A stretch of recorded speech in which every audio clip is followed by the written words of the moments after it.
Hey everyone, it's at Percussion. I'm your host Casey Cangelosi. It's episode 42 and it's May 1st, 2016.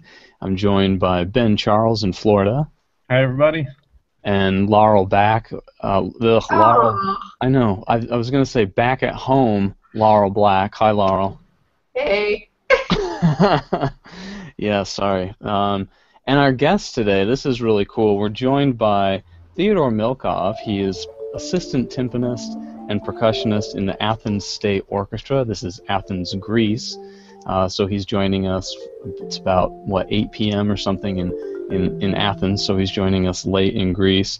And so he's percussionist in the Athens State Orchestra, but you probably know him around the web as just this insanely awesome marimba virtuoso. And the thing you really have to check out if you don't know Theodor Milkov is you've got to check out these Scarlatti performances. They're just so amazing, and he's just so fluid and beautiful and virtuosic. It's just like the most impressive marimba playing out there. So anyway, welcome Theodor Milkov. How you doing? Wow. Hey, thanks a lot. Thanks for the introduction. Hi, everyone. Hey, thank you for having me over. Yeah, sure. You're welcome. So what's up? What are you working on lately, and where are you going next? Well, I just came from St. Petersburg 2 days ago. I had a concert and a masterclass there. It was like 4 days. I stayed there for 4 days, yes. In a week, I'm going to northern Greece's Thessaloniki State Conservatory, in a concert. And end of the May, I'm going to Germany, to Bamberg, with for a concert and a clinic. And then I have an interesting project coming up in summer. I'm going to be recording my new tutorial, which will be based on music by Ruud Wiener. Because I realized that after I made my first tutorial, I realized that people don't really have the same background as me, so not everybody are playing pianos or they're familiar with the piano literature in general, or even violin or cello. So even though maybe somebody is interested to learn this style, this approach of mine, they can't really practice by their own. I mean, to find some pieces, to start. So I asked Ruud Wiener to write music for me for this style, and this will be kind of typical marimba literature, I would say, with a bit of jazz influence, etc. So he's writing right now, and I think it's going to be finished in a month or so, and in August we're starting shooting it. So it's an interesting project that will come up in the end of this season. So the new tutorial, is it a continuation of the previous tutorial? Is it still about your is it still transparent fluidity? It's part of that?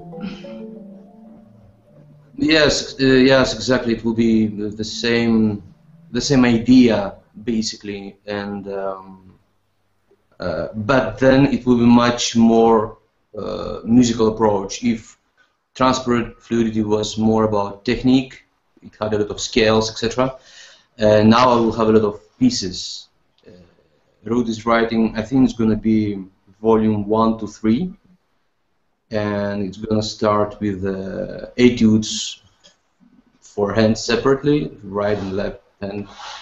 And then in the volume 3 is going to be, I've seen some music already, it's going to be really like concert caprices, if you may. It's concert little pieces, and it's really interesting. So it's going to be a lot of music now, and of course I will be explaining how exactly the technique can be applied in a musical way. Yeah, wonderful. For those of you listening who aren't familiar with this, I'm just going to do a little screen sharing real quick. Hopefully you guys can see that.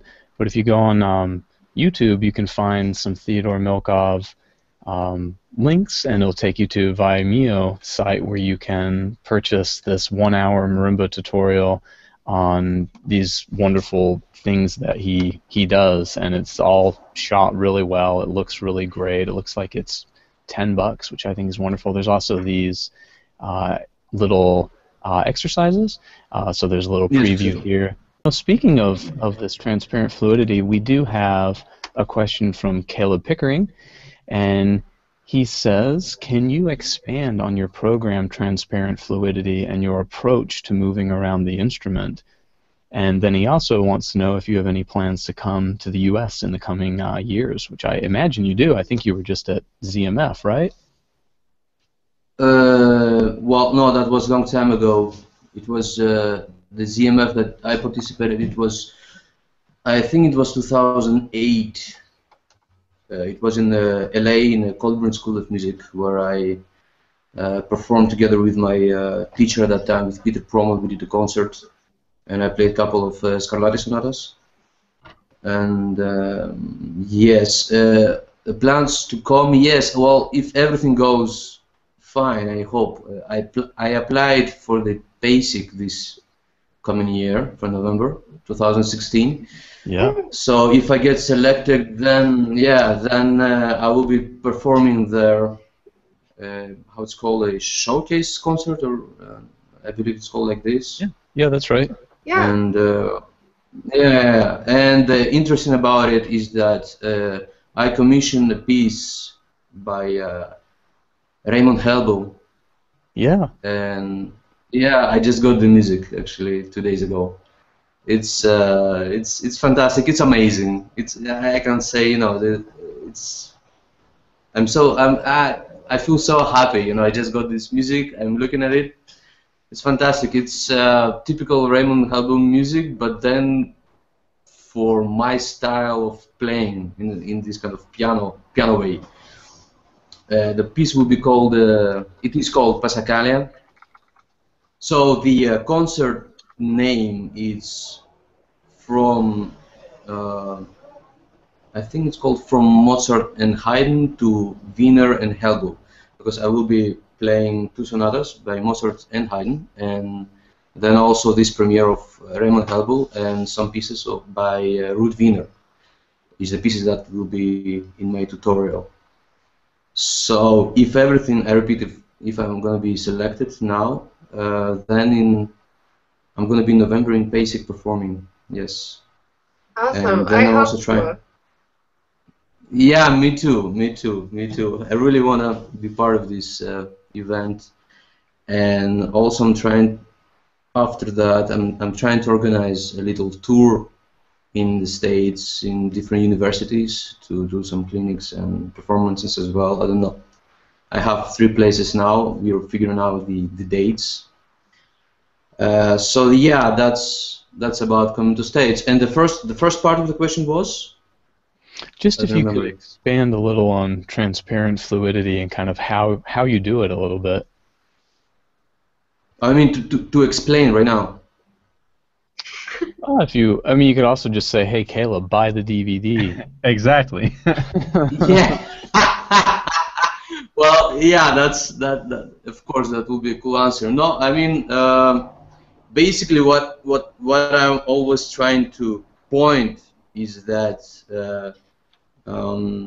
I get a lot of questions like, how do you do that, and how did you came up with this, and etc. etc.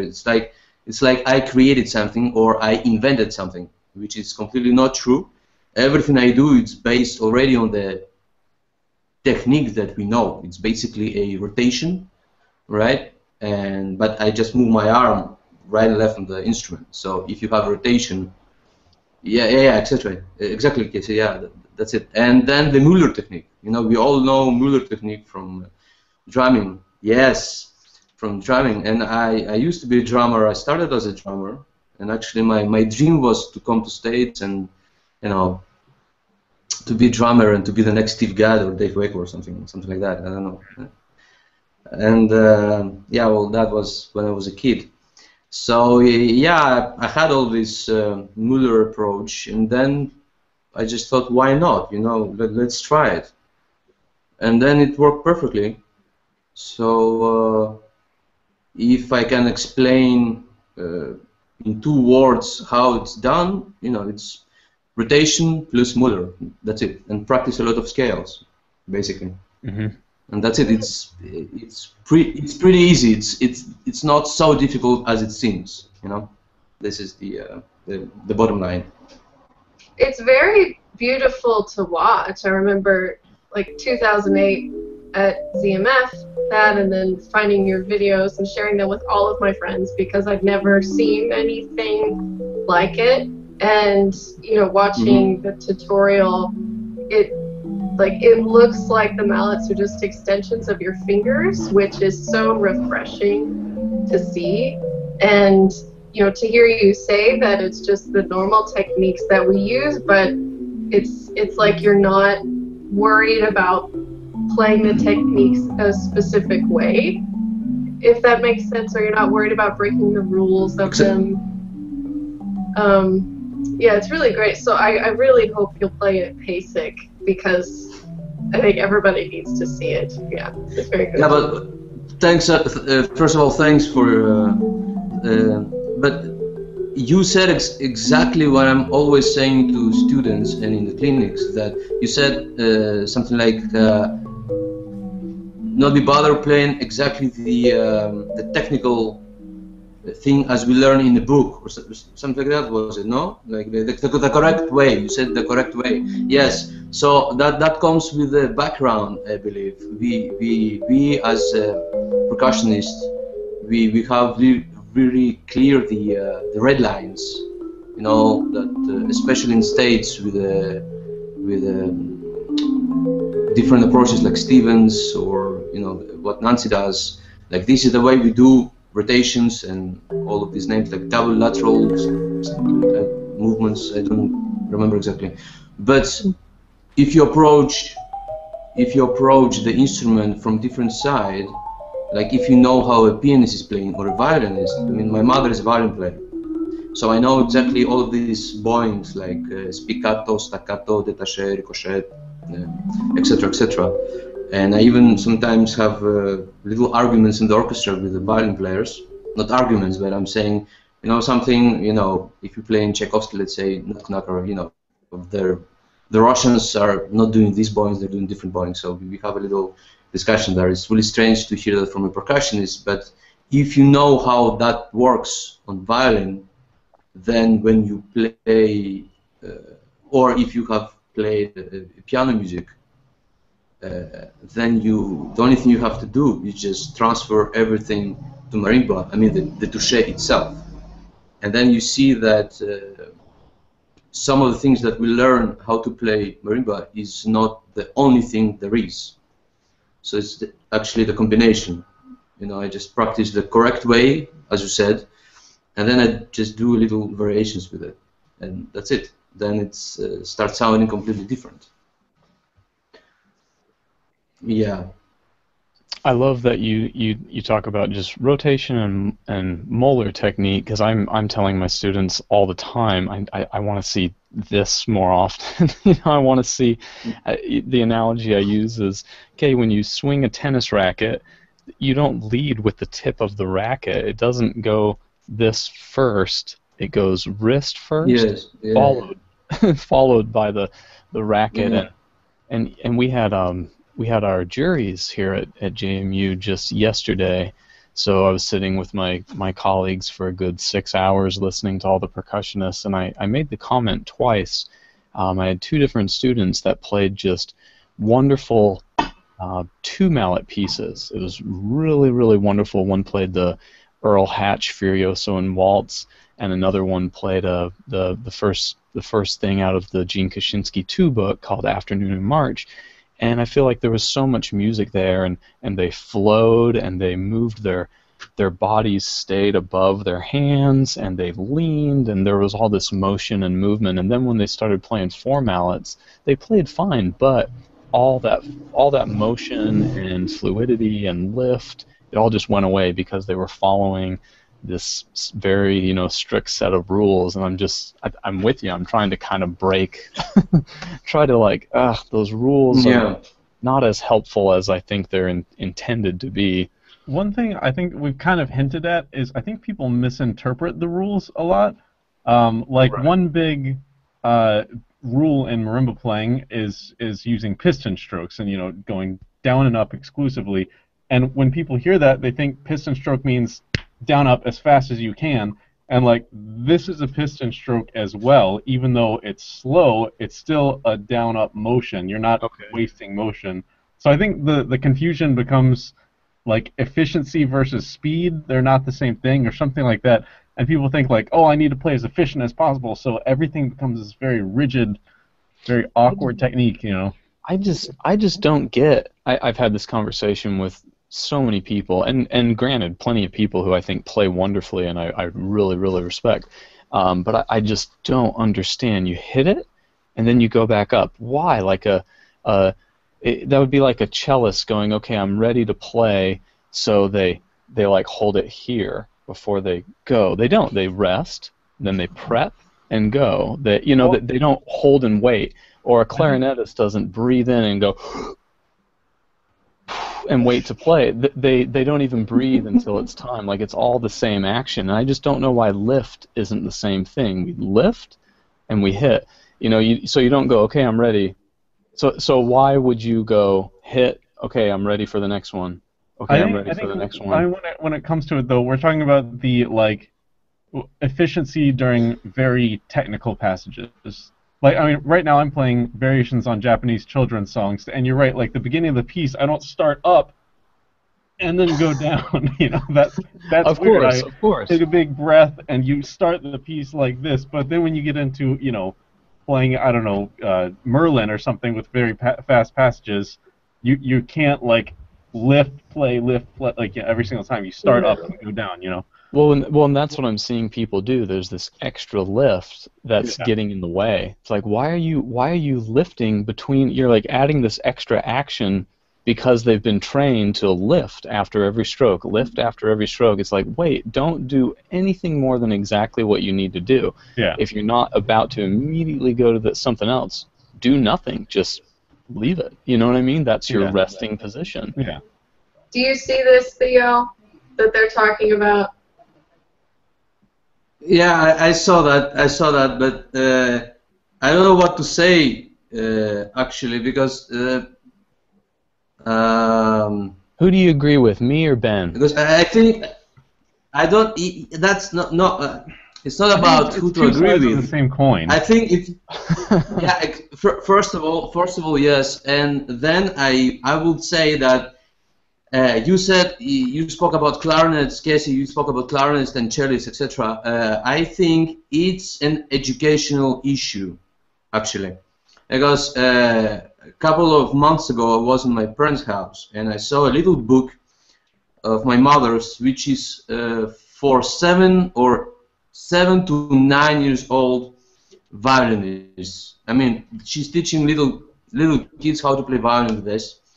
It has different kind of etudes, and they're still playing with the pizzicato, so no bowing, and each piece has, like, I don't know, 2 to 6 different notes.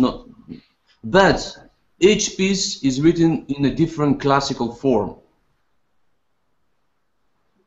You understand? So these little kids, since the age of 7, they're learning the basics of music.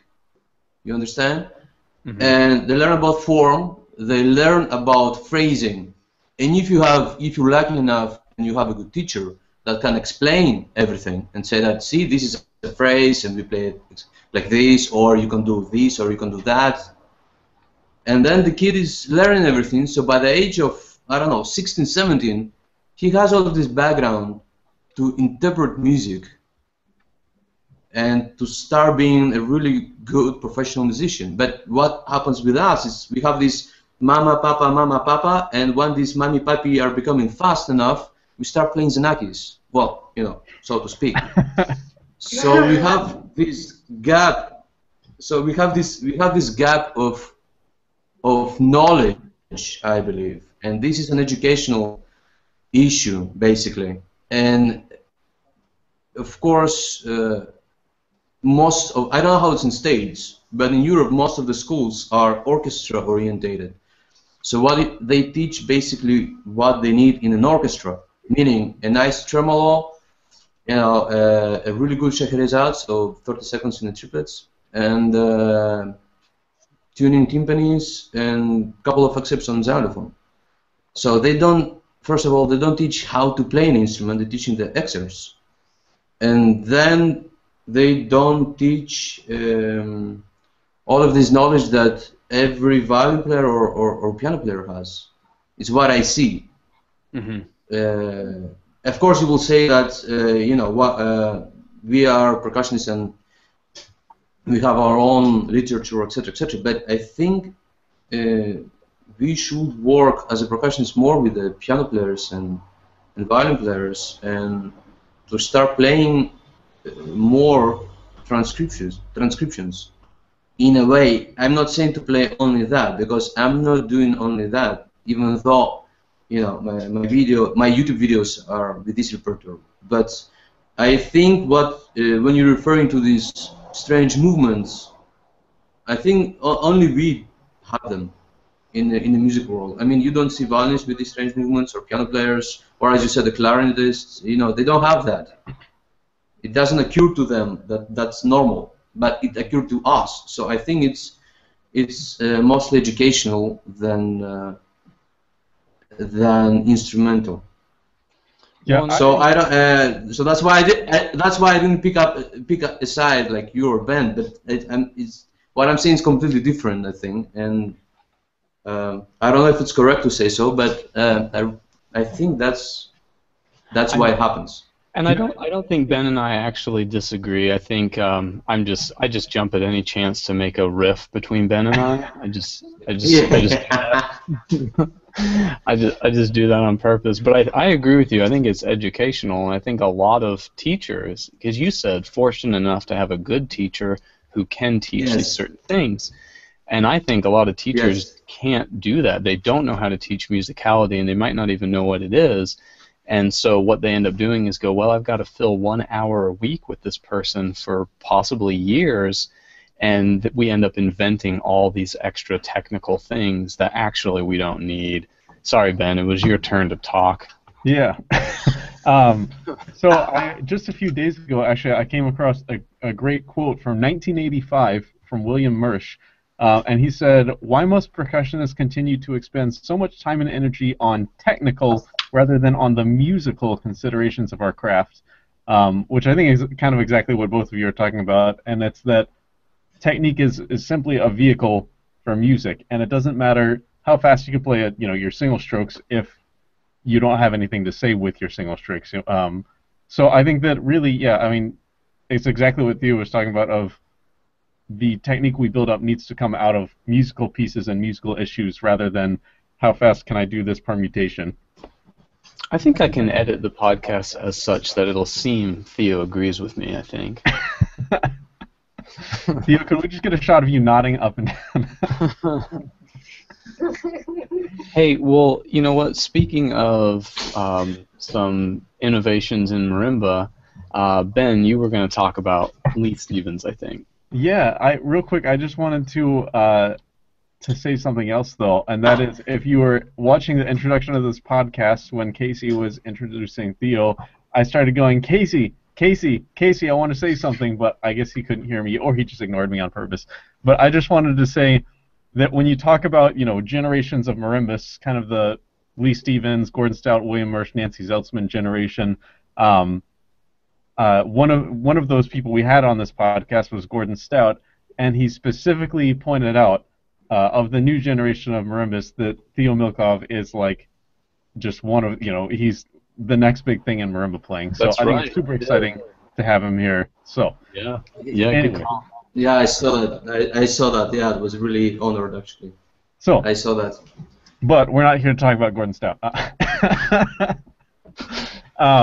So because, like what Casey said, we're talking a lot about marimba technique and development of marimbas and things, and we could certainly talk about Gordon Stout in these terms as well, but we had a whole hour with Gordon before, so I decided I would like to talk today about Mr. Leigh Howard Stevens, who I would hope that anyone actually watching or listening to this knows that name, but we'll talk a little more in depth about how Leigh Stevens kind of developed as a musician.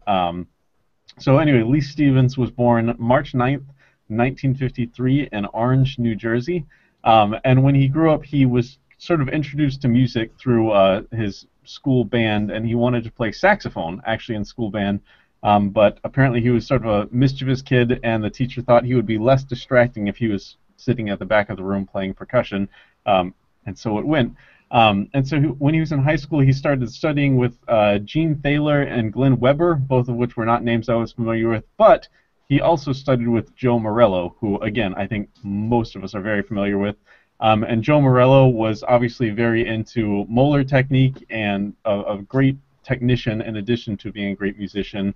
And all of Morello's ideas sort of centered around the efficiency of technique, which Leigh Stephens would later take that idea to heart, that idea of efficiency and technique, and apply it to marimba.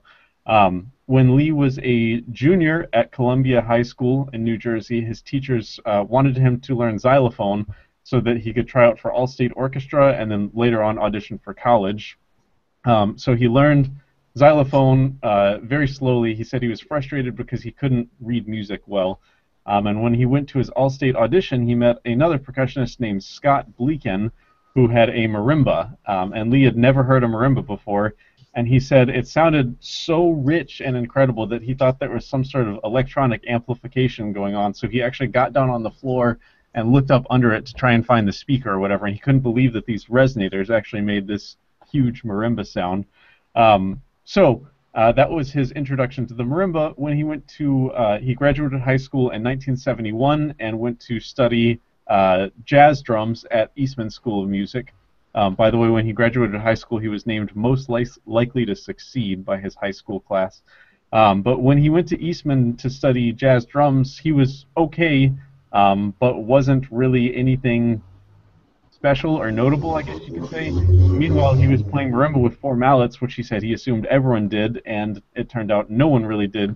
So he kind of thought, well, maybe if I'm nothing special on drum set, I can make it on 4-mallet marimba. So he kind of did what anyone would do. He sold his drum set in 1972 and bought a plane ticket to New Zealand to go study with Vida Chenoweth, which I think is a great leap of faith. And he studied his study with Vida Chenoweth was this summer of 1972, which he describes as the most influential musical event of his career. Their lessons, they had 6-hour-long private coaching sessions 3 days a week, and this is where he developed really his technique and his ideas on marimba playing and adapting the old school Musser technique to a more updated, what we now call Stephens technique. So his first breakthrough came in 1976. He played at the first PAS convention alongside Gordon Stout. He performed the Bach Prelude and Fugue number 21, which is the B-flat major one, which I don't know if you know it. It's the one that has this rotation, the 2-3-4-3 kind of rotation in it, and then the Fugue also, which is a great recording of Kevin Bobo playing on YouTube. A few of the Raymond Helble preludes, which Raymond Helble just wrote a piece for Theo. That's cool. As well as the Helble Grand Fantasy, and it blew people's minds. It really fired off Leigh's career as we know it today. The next year, in 1977, he premiered David Maslanka's Variations on Lost Love at Ithaca College, which was the first established major composer to write a work for Mr. Stephens. And then in 1979, he had what he calls his most stressful PASIC performance ever, which included the Night Rhapsody by John Serry and the Helble Toccata Fantasy. The John Serry piece was completed only 6 weeks before the performance. 4 of those weeks, Leigh Stephens was on tour, so that's why it was the most stressful performance. In 1979, also he released a book on marimba playing, his treatise on marimba playing, known as Method of Movement, which probably all 4 of us own, and anyone watching this podcast should own. And then, let's see here, in 1982, he had his first major orchestra concerto performance with the Denver Symphony playing the Helble Concerto for marimba and orchestra. Denver Symphony is now known as the Colorado Philharmonic. In 1984, there was the NEA Commission that we spoke about a very long time ago, which ultimately led to the 1990 premiere of Velocities by Joseph Schwantner, which is I think safe to say, one of the staples in the marimba repertoire. He's composed 2 works for the marimba, Rhythmic Caprice and Great Wall. Rhythmic Caprice was meant to be sort of a bring the house down recital closer type piece, and Great Wall is kind of I don't want to call it a study in roles, because it's not just a study, it's a very musical piece, but it's a piece that incorporates all the different types of roles that Leigh is known for. In addition to all this technical development, he has also spent quite a bit of time developing mallets and instruments. First, he developed marimba mallets with Vic Firth, and he was kind of one of the first people to use birch mallets versus rattan. And then later on, obviously, he started his own company, and Malletech, that now manufactures his mallets and quite a few other signature artists' mallets. He also designed marimbas for Musser before moving his marimba development to his own company as well. And all of this earned him a spot in the PAS Hall of Fame in 2006. And he hosts his marimba seminar every single summer still as sort of his way of, I guess, proliferating his ideas on technique and sound and all that sort of thing. So that's Leigh Stevens. Sorry, Ben, are you done? We were having this long chat in the text. We didn't listen to anything you said. Oh, well, it was good information. Go back and check out the recording later. So I'm totally with you. You always hear about it's not just a grip, it's a whole technique, and there's so much more to it, and I think it's a wonderful idea. And when I was, I want to say, a freshman at university, maybe in my undergrad, maybe sophomore, something around there, I had a master class with him, and I got to play for him. And I played a piece I wrote, and he said, "Oh, it's cool," and he was real supportive and everything. And he said that I have great technique, but he also gave me that I don't play Stevens' technique correctly. He said, and that's fine. You shouldn't change. It all looks great, and you kind of play this Musser-Stevens hybrid. It's clearly working for you. And I thought that was really cool that, despite all this, this whole support for this technique and this method, he saw someone doing it different, but doing it well, and just said, "Yeah, good for you. That's absolutely fine." I want to talk about Casey's. Whoa, you froze. It's a great pose. Oh, did I freeze? Yeah, you did. Technique, right? It sounded really bad. It sounded like you were going to say something bad, but you said, "I want to talk about Casey's what?" Face. No, I want to talk about Casey's technique real quick, actually. Because please. I have students come take lessons, and for a long time I would tell them, "Your Stevens technique is wrong," and then I realized that Casey plays this way and it works just fine. So I want to point out one thing about Casey's technique, and yes. I don't know how well I'll be able to demonstrate this, but in Stevens' grip, when you go to an octave, the mallet slides up in the palm of your hand. I don't know if you can see this very well. Hopefully you can. The mallet is here. Yeah. It slides up in the palm of your hand, and then additionally, if you look at my index finger and thumb position, I don't close it off. When Casey plays large intervals, he does this with his thumb. Oh God, this is so hard to get this in the camera's view. Oh, it looks good. He crosses his thumb over like that, which people used to say, like, "Oh, if you cross your thumb over, then it's really awkward. You can't get the mallet back to a small interval." But Casey has proven that wrong. Casey does it just fine. So I'm not too picky about this anymore. I mean, if you play like this, which is like what Mark Ford does, great. If you do the Casey thing, like, that's totally fine as well. So that's, I think, one of maybe what Leigh was talking about with, like, you don't exactly do my technique, but it works, Ben, I had this great joke loaded up for you. I was gonna be like, "No, Ben, I think what you really need to do," and I was gonna get my middle finger in there, and then I was gonna do that, and then you shot me this awesome compliment. So now it's not funny because it seemed really, really rude. God, Casey, you're such a jerk to me. You're exactly right. I've never been attached to a student of mine told me that's called the perch once. Yeah. I've never been attached to that, and of course sometimes you got to do that, and so you just use gravity, and you just let it fall and go, and then swing it back, and you're done. Yeah, but actually, I play cross grip now, and it's funny because I never really realized, but with large intervals and cross grip, you're kind of not holding onto the mallet anymore. Like it's just kind of floating there, which I think is kind of what you're talking about. Like when you do this, you're not really holding that inside mallet; it's just floating. It just kind of floats. Yeah, it's Oh my certainly God, not this as. is so dorky, by the way. Two of us holding pairs of marimba mallets. Like, look at this. Yeah, this is great. Laurel, get some mallets. Let's go. Come No, on. I think Theo and I are just gonna let you guys do this for a while. This is. I have to Remember say, all this that is great talk we were having earlier about how like technique has to follow music, and we're like, look at my thumb. No, we were so mature like 10 minutes ago, and now it just got really, really lame. Hey, well, just to continue on, Ben, I like this mallets. I hope we get a screenshot of this. I hope becomes the YouTube screenshot. But it's more. I think it was more than that. I think it has to do with what Theo said, which is it's much more utilizing this part of your wrist and not this part. You know, and again, people I've talked to, I totally think play great and respect. In fact, my colleague here, he says, well, that you move this way on the marimba, so that is using the good portion of your wrist, and it is using that mechanical advantage. And it's like, okay, I can kind of see that. So yeah, it's cool thoughts. Yeah, and it just like I think when it comes down to it, it's like, I guess mostly I'm referring to grips with this, but like it really doesn't matter which one. Like I think especially Americans like to pick teams and. I'm, this, Broncos fan or whatever. It doesn't really matter, like, if you're a Stevens team or traditional team or whatever player, whatever works, Yeah, of course.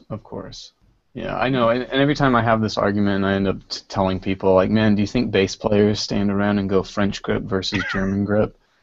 And yeah, I mean, they would just hear us and go, like, wow, you guys are stupid. Maybe. Let's do this some more. Yeah.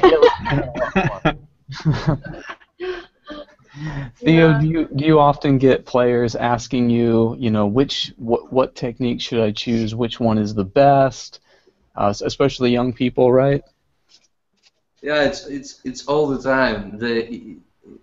It's all the time. It's actually really funny because when I'm doing a clinic, I'm explaining, the modifications that I did with the traditional grip, which I think many people do them by themselves. I just didn't know that other people do that as well. So I'm just speaking about what I'm doing, and then it's a silence, just no reaction at all. And then I'm asking any questions, and there is always a guy saying, "Hey, can you do the same thing with Stevens?" And then it's like a goal. I'm doing it with the Stevens, and then it's like, like, okay, like 3 points, show us more, this kind of thing. So it's all the time, and then they start saying, yeah, but isn't it better with Stevens, or it's better with traditional grip? And then I'm going, well, you can do it with Burton, and then it's like, wow, for them it's like, so in general, the students are still in this kind of mood of what to play, what is better, Stevens, traditional, Burton, and etc. So that I get that a lot. Yes. Like if you think about it, the way that you hold mallets doesn't necessarily affect the way that you stroke the instrument. Like I can do a really tense stroke with Burton grip or Stevens grip. It doesn't. That has nothing to do with the shape of my hand. Do you think, would it be okay if we just started bringing tasers to clinics, and when students ask that, we just like tase them? I do that. That's what I do now. That's what we should. I think that should be fine. Sorry, Laura. What were you gonna say? Well, I do have a question for Theo after a quick comment. I feel like we've had this conversation several times, and I think grip has more to do with your anatomy, because as similar as we all are, our hands are very different. And like, I began learning Stevens grip, but my palms are narrow and long, and my fingers are thin and long, and I feel like that grip does better if you have meaty hands. Can we all hold our hands up real quick? I think this would be written. And I don't. Yeah, I'll do it. Yeah, and I don't have that at all, and so it didn't work. I was completely joking, and here all of us. But everybody did it. Yeah. And so it didn't work, and since I started doing all this research and writing about anatomy and avoiding injury and things, I've started to get asked a lot of questions inevitably, or people that are, getting hurt, and I kind of just gently try to say, well, have you investigated other ways of playing? Like perhaps what you're trying to force your body to do, it just doesn't want to do. And but anyway, that's kind of a segue to my question for Theo. In the video you mentioned when you started playing these Scarlatti transcriptions, or you began these techniques, that you were injured, and I'm wondering if that came from practicing these new techniques and not quite knowing how you wanted to play, and can you just talk about that a little, and how you figured out what pain was just learning and what pain was bad? Okay, yeah, it's actually a good question. Thank you. I just want to say, for the first part of the question, you said about different techniques and people get injured. What I see and what I hear a lot is people saying, yeah, I got an injury, and then I'm saying, okay, why? And that usually they're saying, I'm playing Stevens. I'm going, okay, show me how you hold your sticks, etc. And turns out that they're doing it wrong. So there is a lot of tension in what they do, just by holding the sticks in the wrong way. And by in the wrong way, I mean it's what Ben, what you showed about the Cassie technique, which is absolutely, I know what you mean, and many of the times I use exactly the same kind of tricks, if I may, with the thumb position, as you said.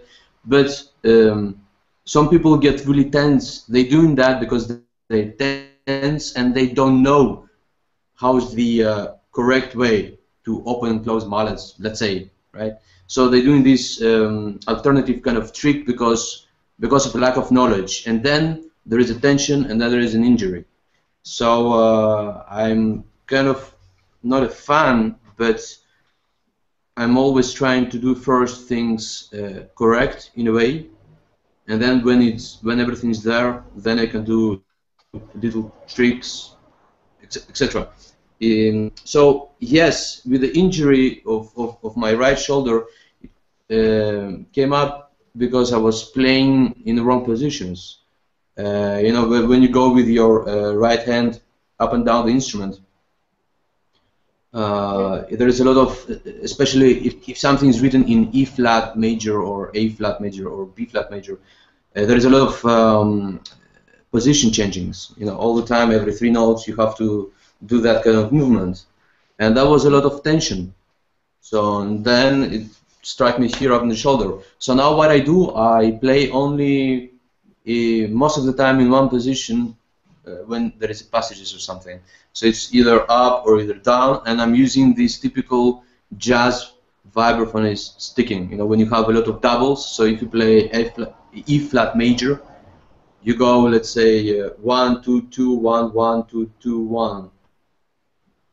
So E flat and then F and G with 1. So it's a double, right? So and I'm using a lot of Moeller for that. So I'm not playing the double, but the double is inside the movement itself, right? So I'm practicing a lot of paradiddles on the practice pad, basically. And then I'm putting these motions into the scales, and then I don't need to move so much. I don't need to change the position so much. So I'm always in one position. So either it's this position, I don't know if you can see that, so this position, or the other way, so facing up the instrument or down the instrument, and that's it. So many of the injuries, basically, they're happening because there is not enough knowledge of how to hold the sticks correct or how to move correct. And by correct, I mean with no force. If someone feels that he has to force things, then certainly it's not, he or she is not in the right direction. It's from my experience, yeah. And yes, so I think it's the important here is always to make evaluations. When one practices, has always to have a certain goal, what to practice, and then in the end of the day to do a little evaluation, like, okay, did something hurt, and if yes, then why, and trying to investigate this, because it seems that most of the students, they practicing, and then one day they say, I have a huge tension in the arm and I cannot hold my sticks, and that's because they're just running after playing pieces and not learning to play the instrument. I don't know if that's clear, if that comes clear out. I think that's so. Yes. Yeah, I think that makes perfect sense, of course. And I always try to say, make sure it's a building process and you don't skip a couple steps, Yeah. Okay. Yeah, make sure you kind of tack on just a little more, and you don't rush to try to fast track your way to playing like Theodor Milkov does. It's just you end up with an injury, That was one of kind of the tenets of Vida Chenoweth, of her teachings of Leigh Stevens, was like, don't play it and have wrong notes. Like, even if it takes you forever, don't skip ahead. In so many words, just like you're saying. Well, do you guys know this piece? I know Laurel does because she's heard me play it, but Canyon by Kevin Putz. Yeah. So the middle movement is just these 4-note double stops, beep beep beep beep beep beep beep, ba ba ba ba ba da da da da da da da, just all the time, and it's very. Can you pick up mallets and show us that? I could. I might be able to get that. Yeah. And it's just all the time. I remember I played it in a studio class at Boston for Nancy, and and everyone was real impressed. Everyone was like, "Oh yeah, good, that was great." And Nancy was just like, "Why is he playing that? Why did that guy write that? And why, Casey, why are you playing that? He's gonna ruin his hands." She was totally pouty about it, and I think she had a point. I mean, it's very, very taxing to just do that for 4 minutes straight or 3 minutes straight. But I really took my time, gradually building it up, and I think what the mistake people have is they try to skip all the steps. And it's like an athlete, like you couldn't cram for the big game. No, you have to train all year leading up to it. You shouldn't just suddenly start lifting weights more than you can do. You might hurt yourself. Yeah, I'm convinced that so much of our injuries come from misuse, not overuse, and they tend to get labeled as like overuse injuries, but I tend to not think so. Yeah, we just don't pay attention. Is it my turn? I'm looking in the chat. Oh, yeah, I guess so. I was thinking I would look out for a smooth segue, but I'll just make a smooth segue now. Segue. Go, Laurel. Yeah. Although I don't know who Laurel is. That's not my name. We're all very critical of each other today. I know, yeah. Maybe Megan's the only thing that holds this podcast together. I didn't know it. Yeah, we all get really snarky when she's gone. And Megan's off at a concerto gig right now, so good luck, Megan. Hope you're having a blast. We miss you. All right, everybody. So, my topic for today is probably the first in a series, just about percussion blogs online that stay active and keep new information coming. So I have 5 that I'm going to tell you about today, and this is no particular order. These are just 5 that I've noticed stay active, and people do post on them. They all happen to be, I think they're all American players, but as I keep looking, I'll incorporate others and hopefully get them translated and things like that. So, in no particular order, 5 percussion blogs. One of them is written by Rob Knopper, who's one of the percussionists for the Met up in New York. Rob has... It is where Manhattan is, Ben. Yeah. For anybody who doesn't know that joke, you should watch our previous episode with Jason Hawheim. But Rob writes a lot about auditions, about practicing. He has something called the Audition Hacker. That's kind of his kind of catch for his blog. And a recent post was about 2 sides of phrasing, and he says, I've said it before, and I'll say it again, there's 2 sides to phrasing. The first leg of the journey starts with the music on the printed page. It goes to your brain. Your brain's job is to figure out how to phrase everything then you send that message to your instrument so you can actually realize that phrasing idea. In this post, he goes further and has clips of a score and marks them and really takes you through it step by step. So if you'd like to read more about that, you can check out Rob Knopper's blog. Another one is by a member of So Percussion. His name is Adam Slabinski.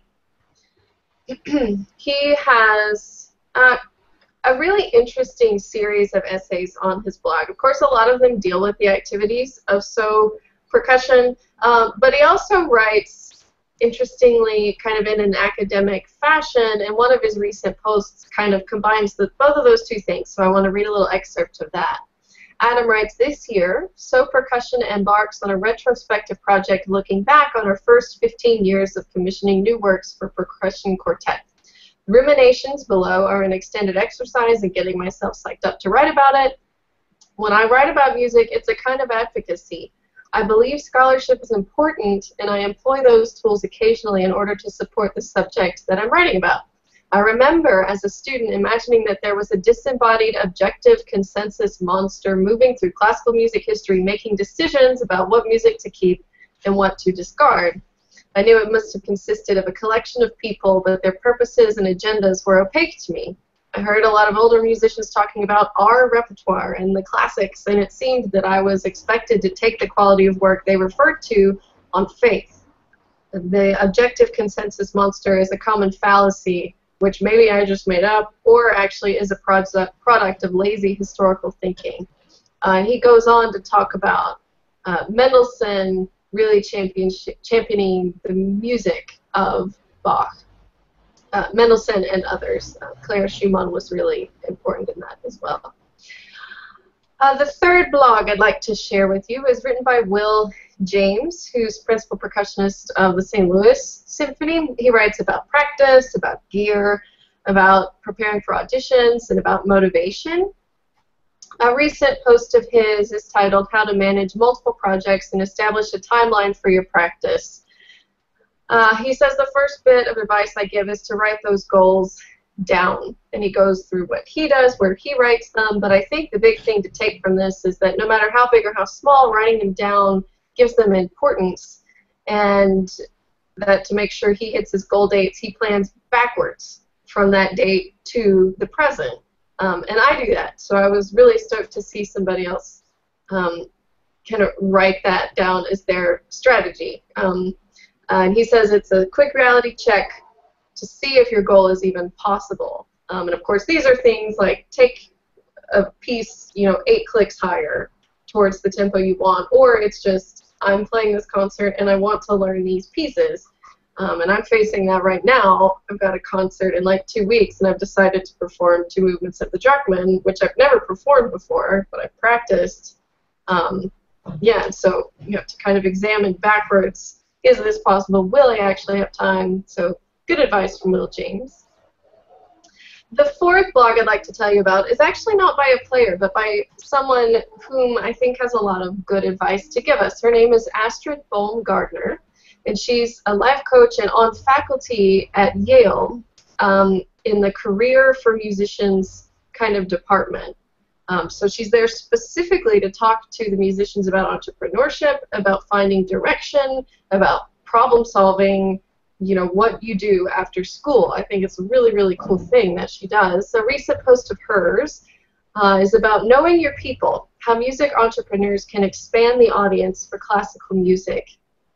She writes, audience engagement is all the rage these days as the classical music field grapples with how to stay relevant in today's culture. Many of us are asking the question of what do today's audiences really want? And she mentions in her class at Yale that they took up this question as part of a collaborative project, and her students were to collaborate on the creation and implementation of an innovative project that filled an important need for their target audience that they had kind of observed, found, and identified. And she says, of course, creativity and innovation involve a lot of experimentation, trial and error, and constant refinement and iteration. The strategy that she uses is called design thinking, which is a human-centered design process that originates at Stanford University. They kind of came up with this whole strategy, but is used by a lot of different people, and it has to do with like identifying the emotional needs of your audience and how you can do that. So very kind of psychologically centered in terms of a way of thinking. So I've been keeping a watch on her blog, and she writes about one post a month, and all of them have to do with being a musician today and forming a relationship with those that aren't, but showing them how to love the kind of music that we love. Very cool. The last blog I'll tell you about today is written by Joshua Drake Jones, whom you guys might have heard about because he had this kind of short film on YouTube that someone made about him. It's like a documentary. He's a percussionist in Detroit, and I think it's been viewed over 1 million times and was even like shared by Shaquille O'Neal, I think I saw. So pretty cool. Josh's blog. The name of his blog is Tell Him I Know the Rep, which I think is really clever. Good job, Josh. One of his recent posts is an open letter from Wayne Shorter and Herbie Hancock to artists. So they're writing to those of us that are younger. He says, while it's true that the issues facing the world are complex, the answer to peace is simple. It begins with you. You don't have to be living in a third world country or working for an NGO to make a difference. Each of us has a unique mission. We are all pieces in a giant fluid puzzle. You matter, your actions matter, your art matters. We are not alone, we do not exist alone, and we cannot create alone. What this world needs is a humanistic awakening of the desire to raise one's life condition to a place where our actions are rooted in altruism and compassion. You can't hide behind a profession or instrument. You have to be human. Focus your energy on becoming the best human you can be. Focus on developing empathy and compassion. Through the process, you'll tap into a wealth of inspiration rooted in the complexity and curiosity of what it means to simply exist on this planet. Music is but a drop in the ocean of life. So, oh, cool. Isn't that nice? Yeah, so that's 5 percussion blogs that stay pretty active. If anybody's out there looking for something to read, and hopefully I'll do another one of these kind of topics soon with 500 blogs. That's great. Thanks for sharing. It's I know when I was envisioning this podcast, and I called Megan, I called Ben, and I talked about it with Laurel for probably months, just like brainstorming. Yeah, the big contingency is like, okay, how do we make sure we can keep doing this? And that seems to be balancing the workloads. So, okay, between the 3 of us, I edit, you guys come up with topics, and we all communicate with guests. And I've seen a lot of, I'm sure you guys have too, like little blogs or little video blogs that come and go. Like people try to do it, but it's too hard. It's way too hard to do it all yourself, and either you can't achieve what you want to and the content fails, or you just can't prolong it. So it's way hard. I mean, it's so much work, and it's really cool that these guys are out there doing it. I know I've said it before, but I really love the Nexus blog. Just another plug for the Nexus guys. Like, they each have their little blog page, and it's becoming more and more common. We did a little presentation for the percussion studio here, just about resumes and about making recordings and archiving things and building content so that you might later have a cool website or something that you can promote yourself with. And the thing I kept running into that I hadn't seen just a few years ago was blogs on people's websites. So the headings used to always be, media, biography, calendar, and now you've seen blog. So I don't know, maybe it's going to be something more expected in the very near future.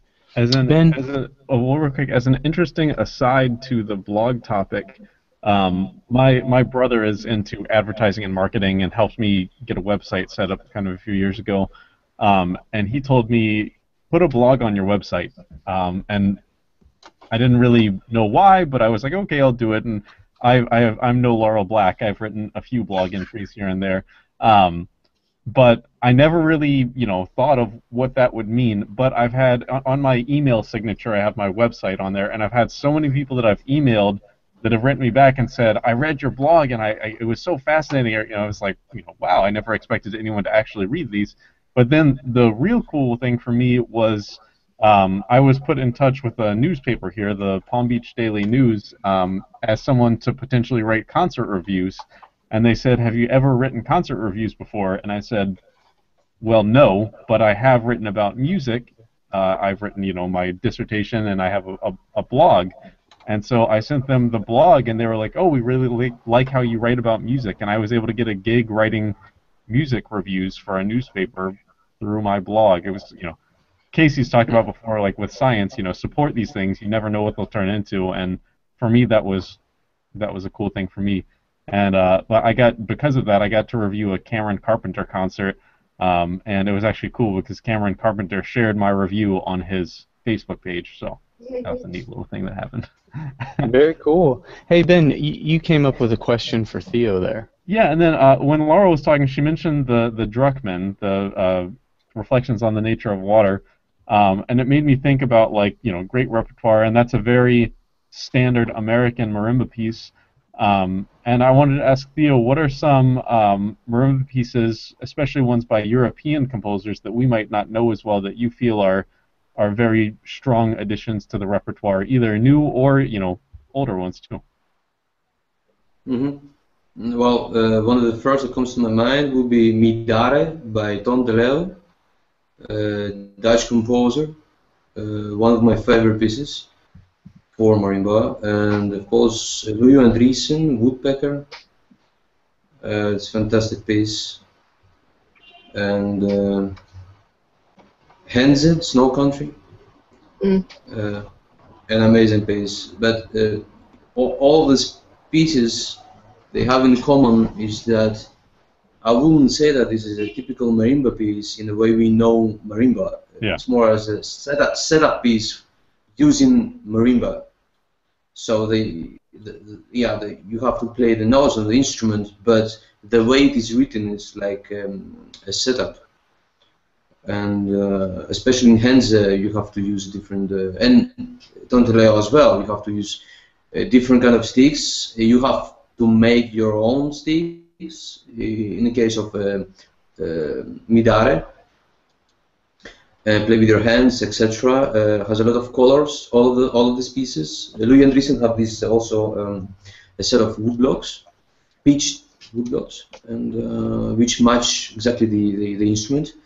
So it's more of a contemporary music rather than this typical marimba literature that we do have, and that's why I like them.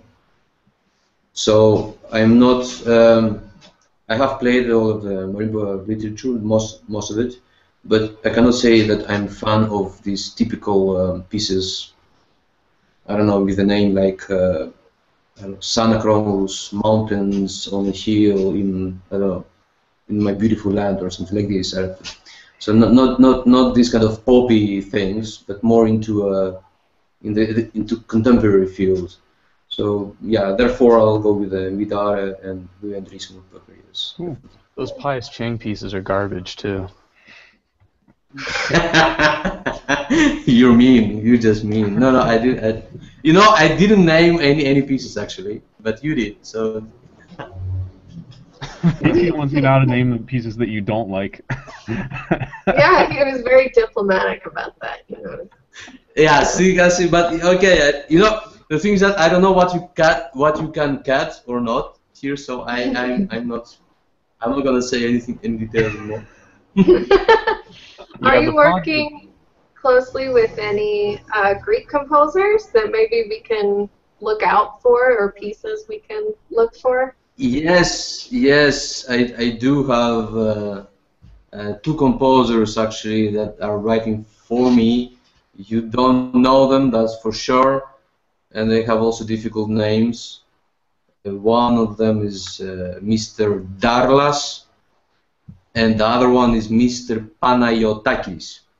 So these guys are kind of crazy, and they write really, they have a special style, I would say.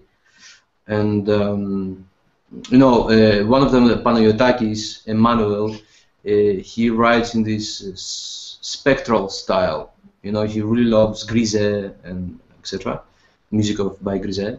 And Darlas, he's a pianist himself, and his music is full of energy, even if there is not much to play. There is a lot of tension constantly. So I asked both of them to write something for me. So I have like 3-4 pieces from each one of them written for me. The thing is that I can't really play these pieces because they're extremely difficult, and they're written in this style that I'm playing lately, this piano style. So basically, you have a piano score and not a marimba score. And the difficult part is that if you play music by Mozart or Haydn or Bach, there is a certain pattern always. There is scales and arpeggios most of the time. That's tonal music. But when a contemporary composer writes for you, you told them write something as you will write for a piano. Then it's all over the instrument, and your right hand jumps all the time, and your left hand also does some crazy things. So the pieces are really interesting and really, really difficult. So I haven't done any. That's why I haven't done any videos with them yet, and we haven't published them as well. But very soon, I think I will do that. And yes, of course. Theodor Antoniou, he's a really famous Greek composer, and he was working in Boston University for, I think, 20-30 years. He wrote a percussion concerto that I premiered with the Athens State Orchestra in 2008, I believe so. Yeah, it was 2008. Yeah, that was a wonderful piece as well. Yes. Well, you guys, this has been really, really fun. Theodor Milkov, man, it's so cool to finally talk with you, and I really look forward to seeing you in Italy. Yeah, thank you for having me. It's a big honor, and actually it's my first interview ever. Wow, really? I haven't done any interviews before. Yes. Thank you very much, guys. I wonder if you don't get accepted to PASIC, I wonder if it'll be because they'll write you back a letter that says, no, sorry, you don't play hard enough music or something. Well, you know what? I applied to PASIC 3 years ago, and I think I didn't even got an answer. Wow. So I don't know what. Yeah. So I don't know what's gonna happen this year, but I really hope that I'm gonna be selected. So I really wanna come and play. PES is going to write a really firmly worded letter that's going to say we didn't accept you because when you go out to larger intervals, your thumb. Well, I mean, I think anyone who knows your work, like Gordon Stout said, I mean, yeah, you're doing something just totally innovative, and it's at another level. It's really, really cool, and yeah, I mean, yeah, I think they would be crazy to not accept you, and obviously we hope they do, because I'll be there. I'll be going, so I would love to come watch you play. Great, thank you. And actually, Gordon Stout, he bought my video, and I didn't know that, and I just got an email on Facebook like, well done, I really loved it or something. Wow, that was amazing. I never expected in my life that Gordon Stout will buy my video tutorial. That I was jumping. It was at night because we have a time difference. So I put it already on my kids to sleep, and we were already going to sleep. And all of a sudden I get this email, and then I was just jumping in the middle of the night, and I was so happy. It was great. So I really hope that I can come to the States in November and meet all of you, and and of course great players like Stout, Barrett. To see maybe to meet Leigh Stevens, because here in Greece we never. I mean, till we got a really good internet connection, which was late 90s, we never had a lot of information about what's going on in the world. So all of these names like Leigh Stevens, Nancy Zelsman, Michael Berry-Chivu, you know, they were like gods, you know, and kind of we accidentally got this PAS journal, or how it's called, I don't remember. So we will get it even now and then, and I will get all of my information about mallets, literature, competitions, etc. So I grew up in this kind of mythology that I created for myself about these people. So I'm really, you know, looking forward if I come to meet all of them, because, you know, these people changed the world, changed the game, and if it wouldn't be for them, I wouldn't be doing what I'm doing nowadays. Well, all of these books that they're written and CDs, etc. So, of course, a lot of influence. So, yeah. So, guys, thanks a lot. Thanks again for having me today. It was great, great pleasure. yeah, sure. You're very welcome. I think all those people are going to be really happy to meet you at PASIC, because I think they've all seen you. I think it's big news over here. So, yeah, congratulations, and you guys, thanks so much. We'll catch you next time. What was this? This was episode 42. So we'll catch you next time for 43. And thanks for listening and all that good stuff. So take it easy.